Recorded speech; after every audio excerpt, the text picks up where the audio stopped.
היא עלתה לישראל דווקא במהלך מבצע שומר חומות. היא במקור מקנדה, קוראים לה אנדריאה בן, ואם קראתם עיתונים במהלך סוף השבוע, אז סביר מאוד להניח שראיתם כמה כתבות איתה, גם בלאישה, גם בוויינט ובמקומות נוספים, ועכשיו היא נמצאת איתנו כאן בשידור חי מטורונטו לתל אביב. Are you in Tel Aviv, Andrea? Yes. Okay, first of all, welcome to Perspectives, your first time on this show. I want to ask you a simple question. Why Israel? Why now? Well, we've been planning it for a long time, and something we always wanted to do, and we're the type of family that likes to pursue our dreams. And Israel is like, it's beautiful, it's amazing beaches, it's amazing for kids, and we're happy here.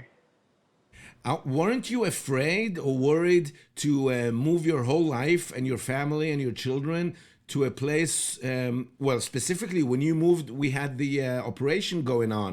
Were there any concerns, or your Zionist heart just said Israel regardless anything?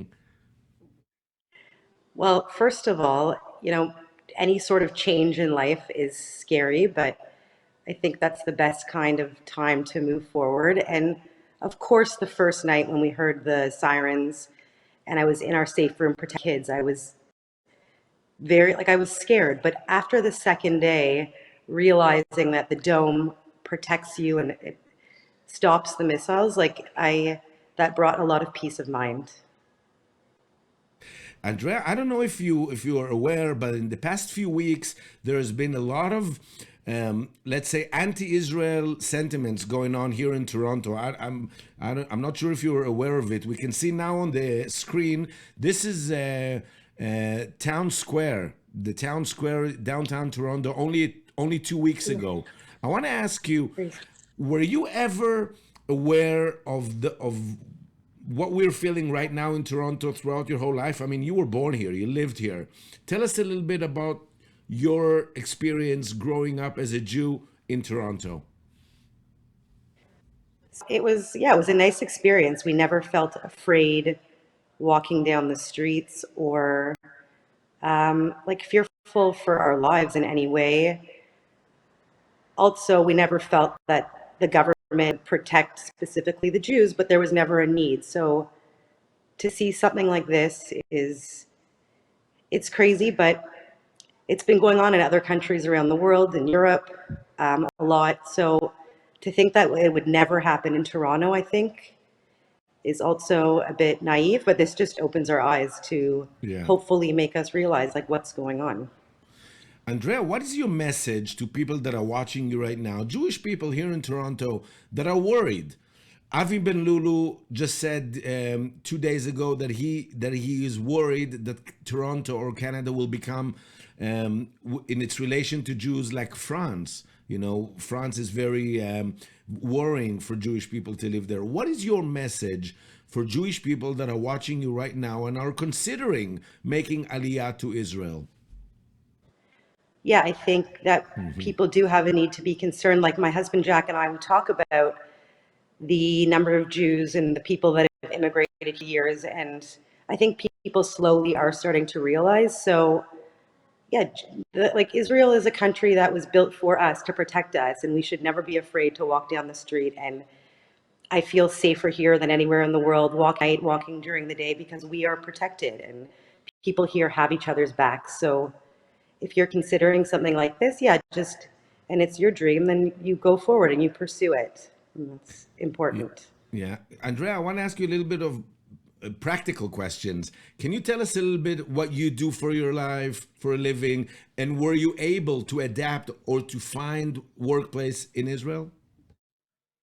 So I work for myself and with my family. I'm an accountant, but we had a trial run 2 years ago, and it wasn't so easy to all of a sudden just pick up my business and move here, really make it work. And it was scary to know that it would or it wouldn't, but that we found solution family for these things, and we had to make it work because we were determined to do so.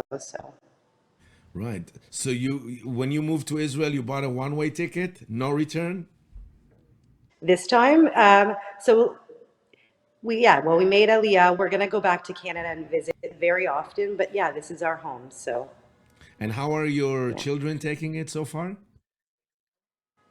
they're okay. Like I said, change is hard and it takes time to adapt, but they're the sort of kids that just, they like flourish wherever they are. And that makes it easier for to feel happy here because we see our kids happy. Right.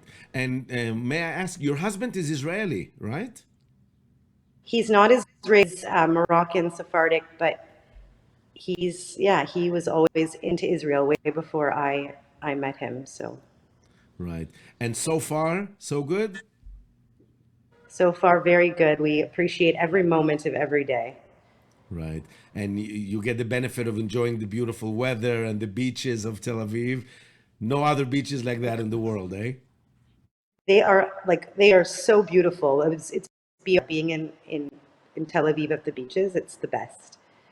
Okay, so it sounds very promising. You don't have to convince me. I'm an Israeli. I'm an Israeli who actually made the opposite move. You know, I moved here, but it's because of my work, and Israel will Yeah, always stay home. And I think there isn't a Jew that is living outside of Israel that doesn't consider one day returning.